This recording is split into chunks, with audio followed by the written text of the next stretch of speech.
What's up, everybody, guys, and welcome back to the Breakdown Dojo, starring yours truly. Right now, we're about to react to another Jesse and Camp's videos. Tutorials are come out real soon. Can't wait to show you guys some tutorials. Other than that, you guys ready for this? I entered a BJJ tournament to prove it doesn't work. Some of you don't know, BJJ is Jiu-Jitsu or Brazilian Jiu-Jitsu. There's multiple meanings of it. Other than that, you guys ready? Let's dive right into it, shall we? Today, I'm entering a Brazilian Jiu-Jitsu tournament to prove that it doesn't work. Just prove my point. Okay, so let's see what Jesse the Karate Nerd has to do in store.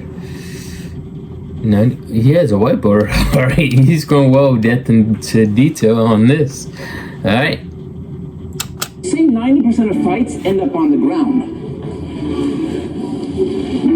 But 100% start standing up, and that's where we want the fight to end. Because this! Well, technically, Jesse's not wrong about that. The thing is that I'm gonna give my input for it.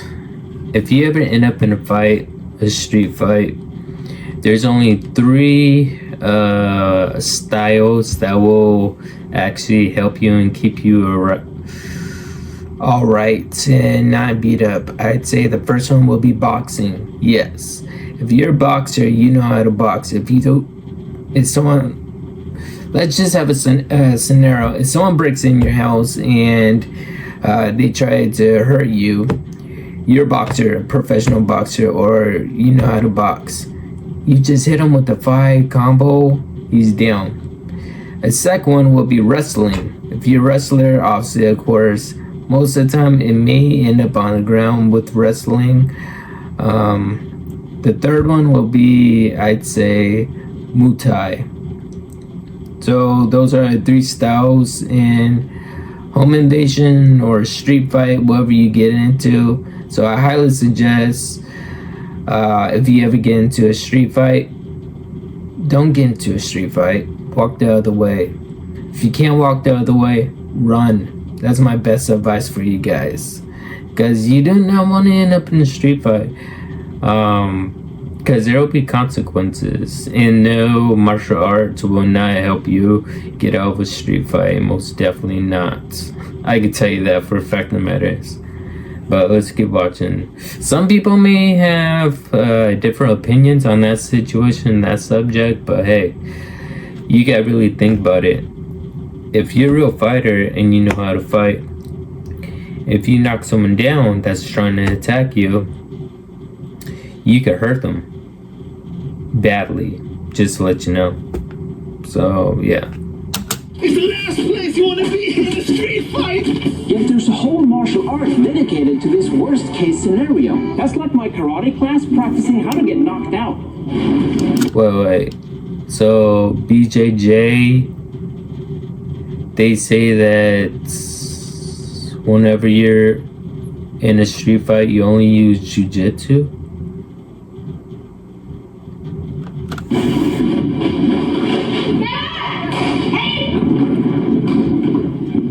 Just makes no sense. I think Brazilian Jiu-Jitsu only works if you play along with it. And to prove my point, I'm gonna enter a tournament on the street and simply stand up. But first, I gotta practice.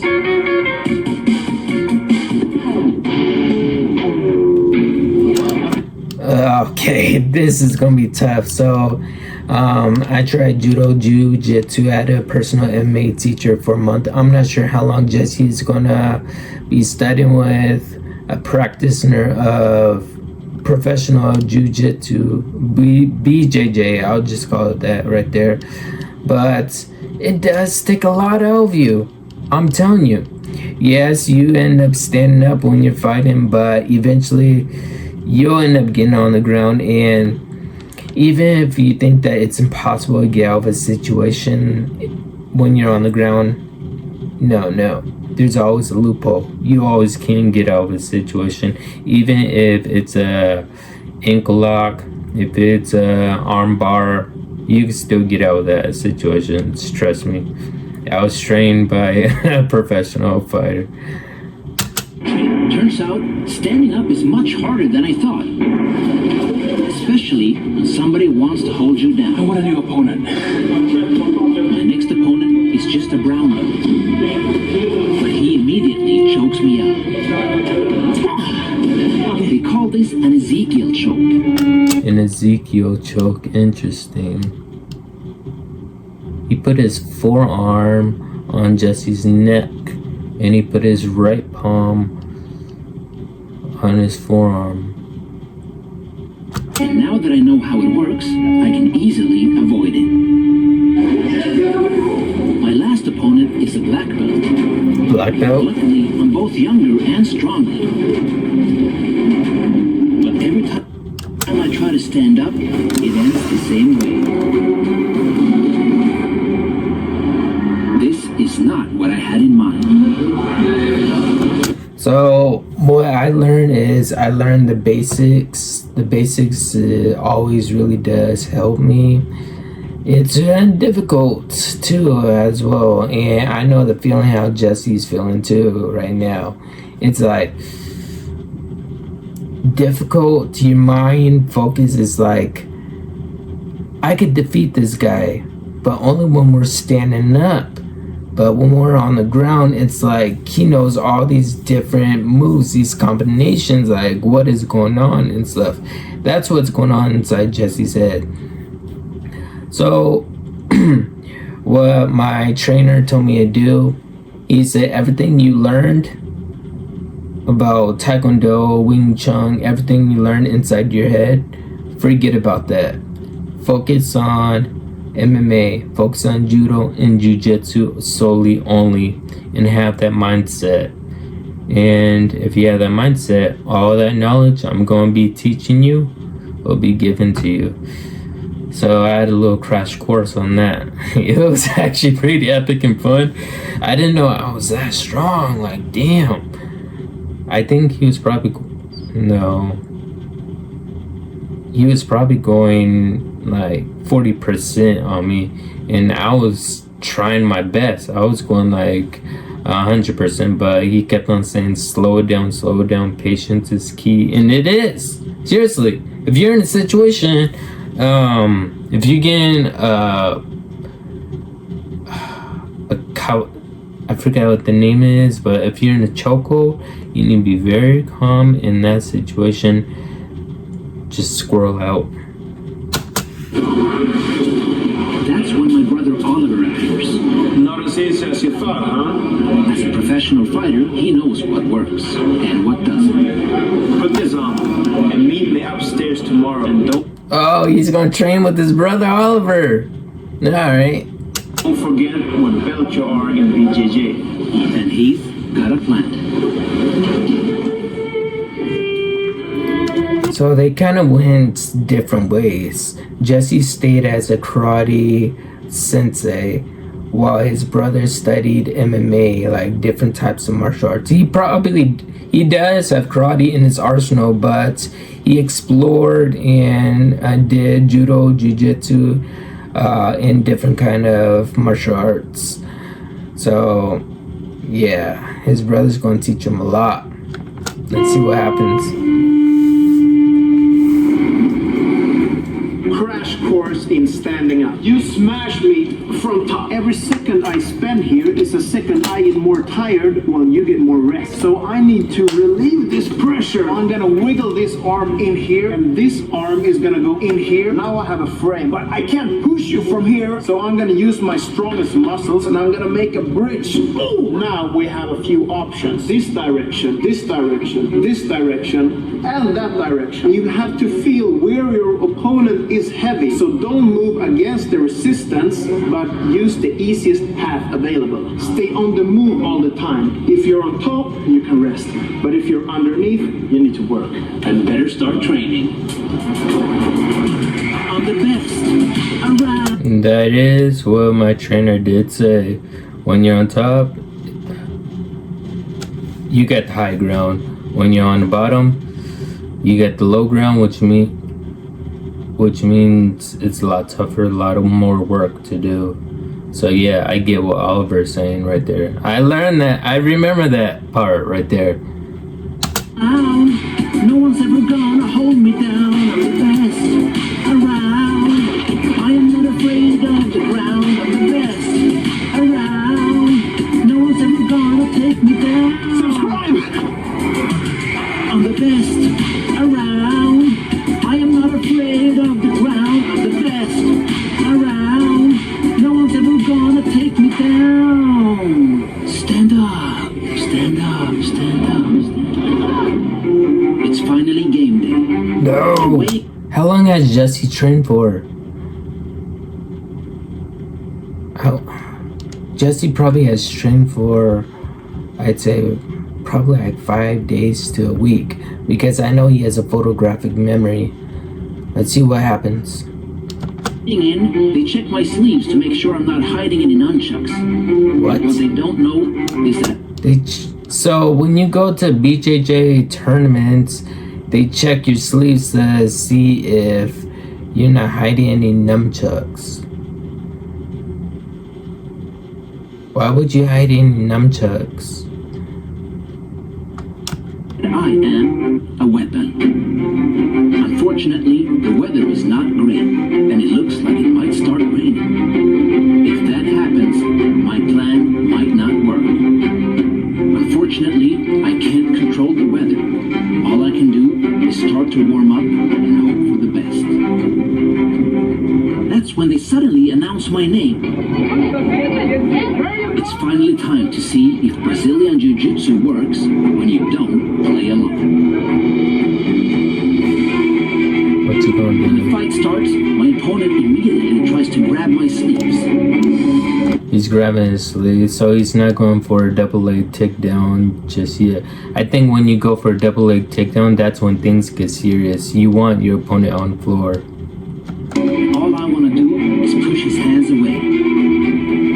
That's when he does something I never imagined. He just lies down and tries to pull me on top of him. But of course, it doesn't work, as I just stand up. Now, my opponent grabs my lapel, so I try to strip his wrist off with both hands.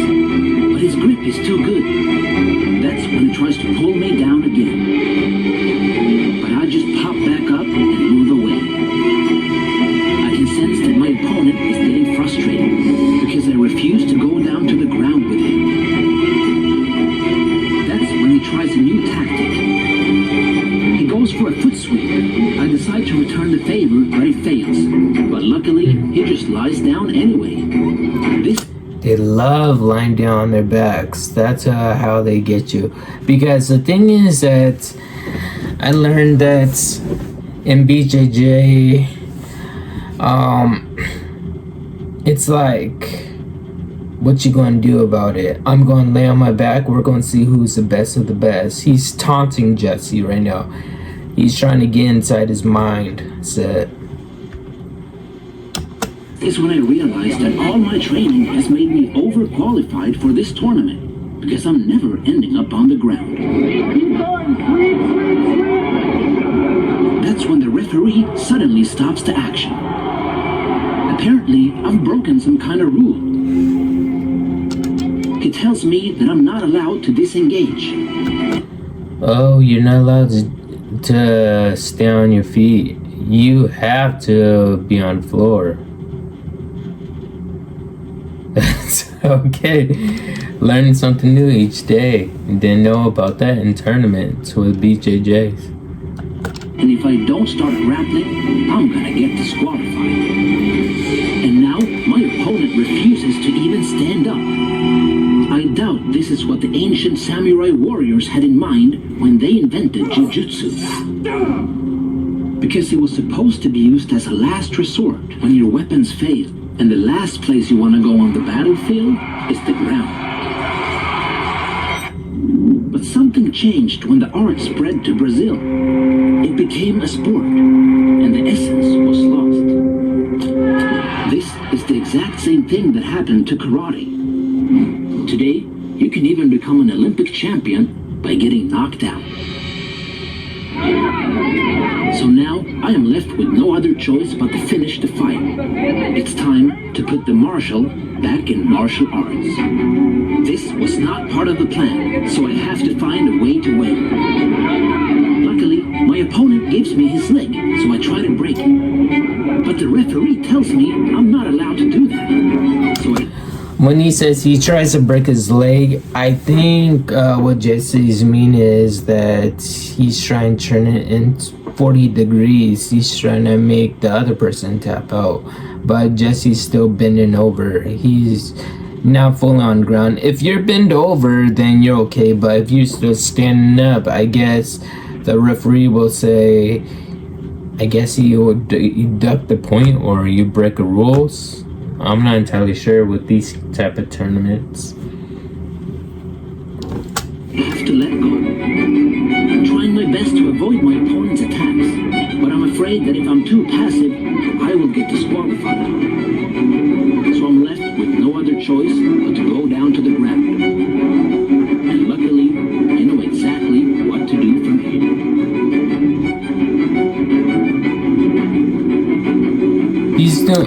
He's doing the chokehold that was given to him. It was the black belt. The black belt did the chokehold to him. Ezekiel, that move, is it called Ezekiel? I'm not entirely sure.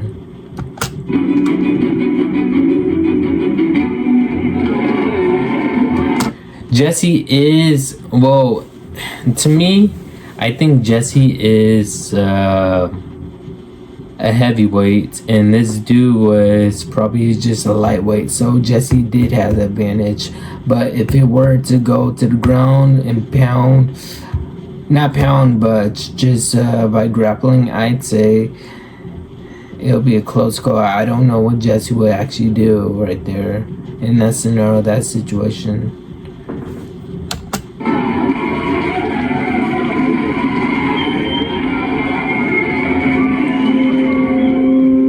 Just like that, I proved my point. Because no matter what martial art we practice, it's important that we don't lose sight of its original purpose. If he would have just stood up, that would never have happened. At the end of the day, it's not what you do, but how you do it. Because every martial art has its time and place.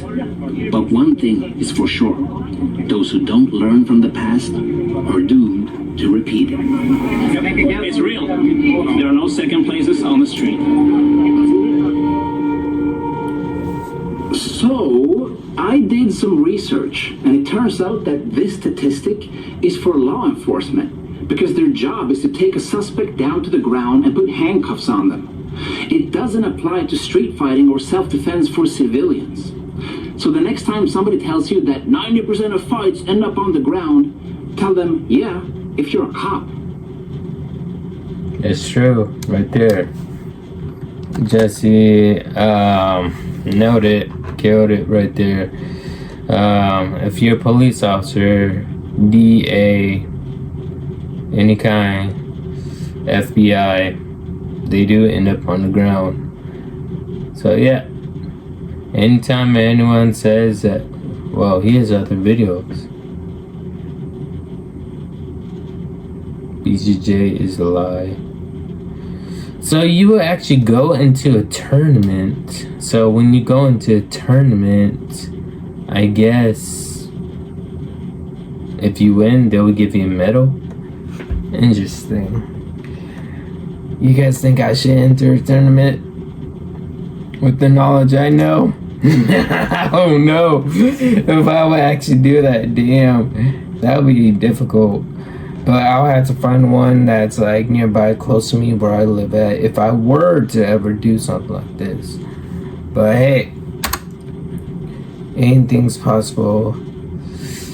I told you guys I would watch this, but I kind of agree with Jesse right here.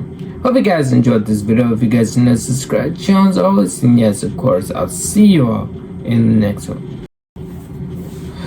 You guys thought I was done? No, we're gonna see one last fight. I fought Michael Jai White. Now, I already seen this video. It was a long time ago, but let's react to it. I want to break it down a little bit. Now, Michael Jai White, he has taken a lot of martial arts, but his main style is Kyokushin. And Jesse has taken Kyokushin and will practice it. We're going to see that video, but I gotta see this. You guys ready? Let's dive right into it. Huh? Nothing. What we'll do is we'll find, just like with Bruce and Chuck, we'll do the fight scene in a really big arena. But we only have 2 hours. And I ain't got no money. Well, we can just use this park right here.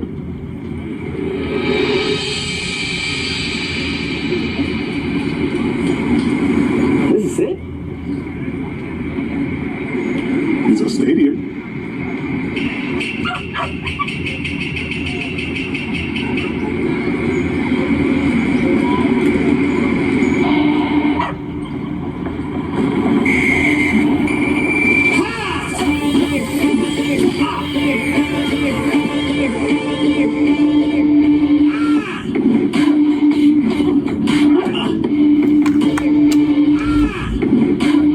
Just try to do a tornado and a front sweep.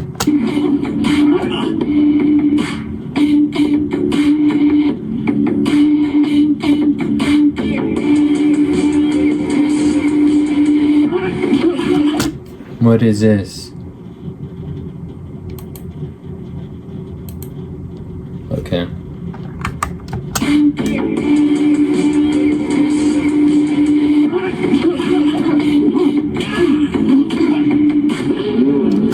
Alright, right now they're trading blows.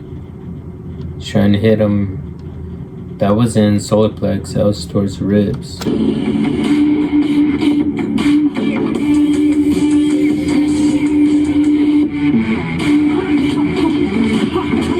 I love that kick. Right there is it kind of reminds you of boxing. It's like a combination.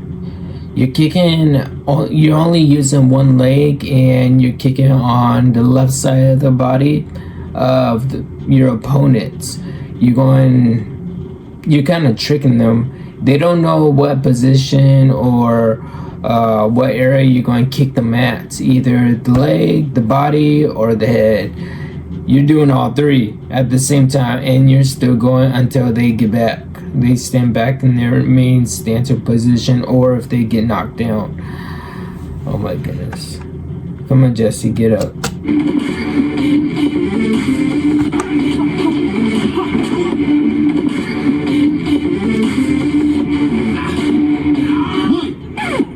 are you doing with my dog? We had to use her to start the fight. Come on, man. You know, like into the dragon. But it's into the black dragon. Right. Yeah. This one's into the black dragon. Yeah, come on, man. She's got to end the fight. Don't be like that. Danny, I'm sorry. I'm sorry.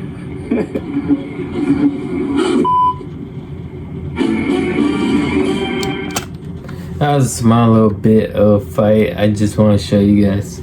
Yeah, that was Michael Jai White. And the reason why I also want to show you guys this is because I'll be reacting to Michael Jai White, some of his videos. Oh yeah. Again, tutorials will be coming up soon. And yeah, see you guys in the next one.